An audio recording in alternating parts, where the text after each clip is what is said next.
Apa mtemo wekuti mwangu anondikumbira bhesi neka chimoko kaya kanidi. Ndobva ndamupa bhesi zozvanzanzi tinosungwa tese. Haipapo tuparamba semayotsi. Iyo kupono usiku. Inotara chiwari ari mwangu kana kuti ari sahwira chaichaiyo. Kunyange tiri Moses naAroni ka, indiri Moses yari Aroni ka. Andati Aroni ndomurwisa boys. Mukunzwa here?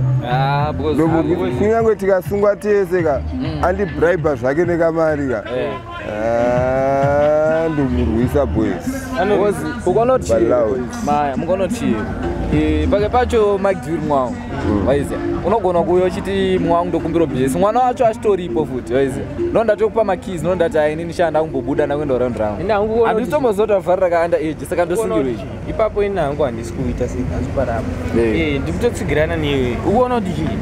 aiwa kudhara katakasungwa susu nyaya kuti takupa bhesi waiziya handisirina ora tiko kumaloji kumaloji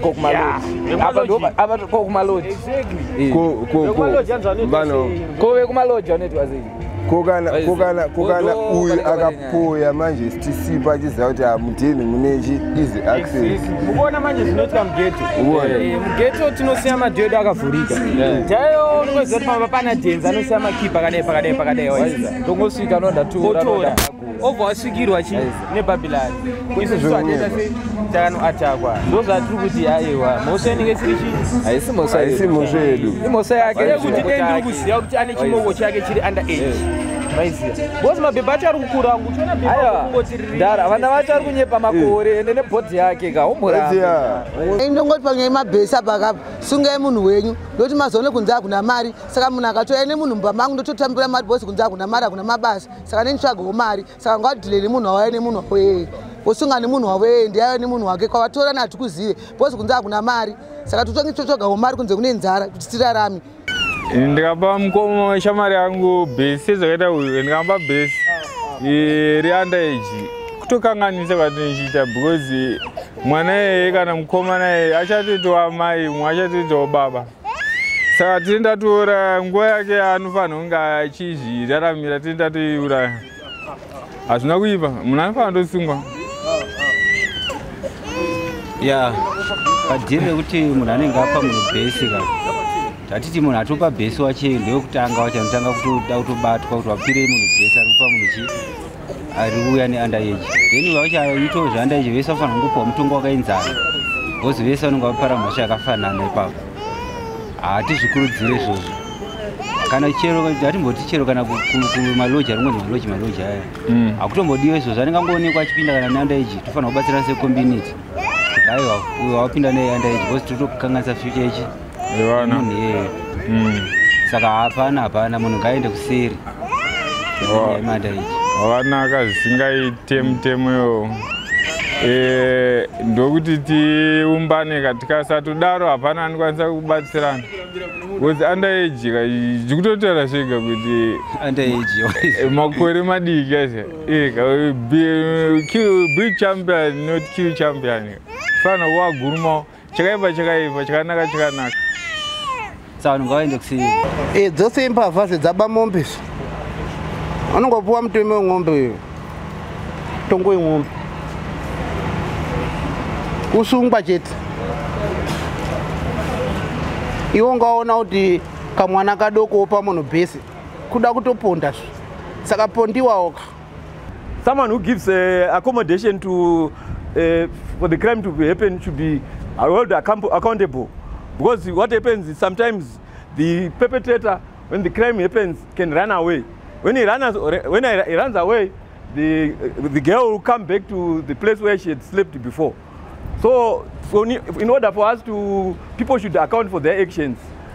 It's like actually at 16 years, the age of consent, the mindset of the girl will not be that mature. Sometimes she will be going to school, and it happens that the parents will be shortchanged. But I think it's a good idea. The accountants should be accountable. I think it ends up to the president. Vanhu vari kupa vanhu mabhesi ava vana vadiki vanofanira kusungwa itori right totoikurudzira because early pregnancy yawanda vana vazhinji vamwe vachitoenda kuchikoro kugumira maform 3 vamwe magrade 7 saka consent yakaiswa iri right mutemo uyoyoka utori right chaizvo, utori right because you find kuti uyu apa apiwa base naapa mese mune mhosva zviri kukonzera futi zvinhu zviri kukonzeresa futi kuti zvirwere zviri kuwanda ma-early marriages wayo because apa akapiwa nhumbu vana vachawanda vasina mababa munyika munomu vachawandisa zvisingambobviri nyaya kumakoti uko dzekunobhadhara mamentenensi dzichawandisa saka I think vanhu ngatingoitai zvinhu zvinoita kuti zvinhu zvingonaka pe munhu apa munhu base ipapo ka ipapo ngavadhile nemunhu auya nemunhu wake kwandiri because inini kupa munhu base ka handine nemakore emunhu inini handwise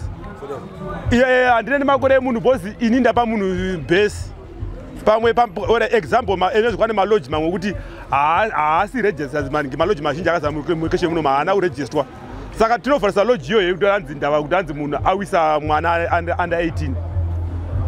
because pamwe papa pangu nini ndepebusiness ofo nangu zvausina mapepa hangu ngavadhile nemunhu wavo auya nemwana wake dhila nemunhu afimba munhu wake ini ndapa munhu chinhu handina problem ini handione pakajeka ipapo ngadhile nemunhu wake auya nemunhu wake ngadhile nemunhu wake